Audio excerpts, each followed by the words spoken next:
Salam, salam damai sejahtera bagi kita sekalian. Hari ini saya rindu sekali untuk membagikan tentang kebenaran firman Tuhan yang terambil di dalam kitab 1 Korintus pasal 13 ayat yang 13. Saya sangat diberkati sekali oleh kebenaran firman Tuhan ini. Demikian firman Tuhan. Demikianlah tinggal ketiga hal ini, yaitu iman, pengharapan, dan kasih. Dan yang paling besar di antaranya ialah kasih. Saudara, Bapak Ibu yang sangat dikasihi dan diberkati oleh Tuhan, menarik sekali perenungan firman Tuhan yang terambil dalam kitab 1 Korintus pasal 13 ayat 13 yang saya singkat menjadi IPK, iman, pengharapan, dan kasih. Kita tahu bahwa IPK bagi mahasiswa-mahasiswi merupakan bagian yang terpenting untuk diraih. Sehingga banyak mahasiswa-mahasiswi berlomba-lomba ketika dia ada di bangku perkuliahan untuk mendapatkan IPK yang terbaik. Nah, begitu juga dengan kita sebagai orang percaya. Kita harus memiliki IPK yang terbaik di mata Tuhan. Nah, IPK yang pertama ya kita akan membahas tentang iman. Apa yang dimaksud dengan iman? Iman berasal dari kata bahasa Yunani yaitu pistis atau pistio, yang berarti satu keyakinan yang teguh ataupun kepercayaan yang tidak terguncangkan oleh apapun. Sehingga yang menjadi dasar di dalam kekristenan adalah iman. Karena dengan iman, kepercayaan kita kepada Allah, maka kita dapat diselamatkan. Sehingga dikatakan di dalam Ibrani pasal 11 ayat 1, iman adalah dasar dari segala sesuatu yang tidak kita lihat dan bukti dari segala sesuatu yang kita harapkan. Jadi hidup dengan iman sama seperti benih yang tertanam di rahim seorang wanita, di mana kita tidak dapat melihatnya, tetapi kita percaya bahwa Allah yang Maha Kuasa akan membuat benih itu bertumbuh, merawatnya, serta merendahnya untuk kelak menjadi sosok bayi yang utuh dan sembuh.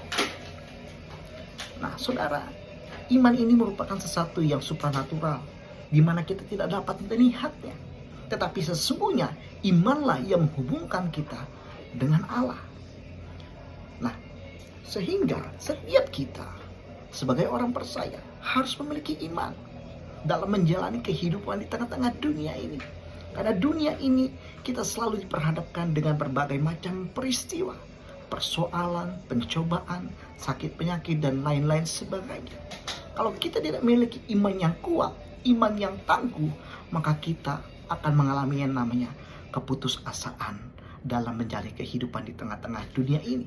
Tetapi ketika kita memiliki iman kepercayaan yang teguh, yang tangguh, maka kita dapat dipastikan percaya bahwa pertolongan Tuhan tidak pernah terlambat di dalam kehidupan kita.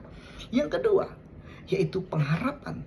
Saudara-saudara yang sangat dikasihi dan diberkati oleh Tuhan, dikatakan bahwa pengharapan itu seperti sauh. Nah, ibarat sebuah kapal ketika hendak berlabuh di tengah laut, maka sauh atau jangkar itu akan diturunkan ke dasar laut. Sauh akan membuat kapal itu tidak hanyut di bawah gelombang laut dan tetap berada pada posisinya.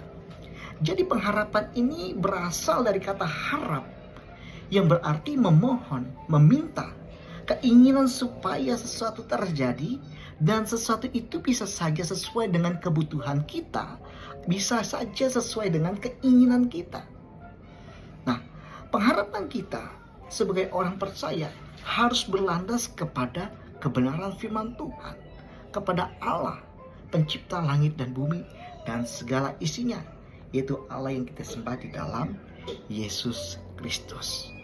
Saudara yang sangat dikasihi dan berkati oleh Tuhan, percayalah bahwa ada banyak hal, rangkaian-rangkaian peristiwa yang terjadi dalam kehidupan kita, yang kita gumuli, yang kita alami.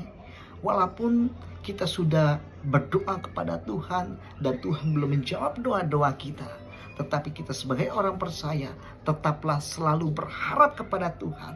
Karena pengharapan di dalam Tuhan adalah pengharapan yang tidak akan pernah mengecewakan. Dan pengharapan dalam Tuhan adalah pengharapan yang sangat tepat bagi kita sebagai manusia yang hidup di tengah-tengah dunia ini. Yang ketiga, yaitu kasih. Nah, saudara, firman Tuhan katakan bahwa kasih merupakan bagian yang paling besar di antara iman dan pengharapan. Nah, kita didorong sebagai orang percaya, bagaimana caranya agar kita terus dapat memiliki kasih. Kasih terhadap siapa? Ini kan menjadi bagian yang sangat terpenting yang untuk kita renungkan. Dan Alkitab mengatakan bahwa Allah mendorong kita sebagai umat yang percaya untuk mengasihi Allah dengan segenap hati, dengan segenap jiwa, dengan segenap akal budi, dan dengan segenap kekuatan kita. Dan kasih Allah yang begitu besar telah dinyatakan di dalam kehidupan kita.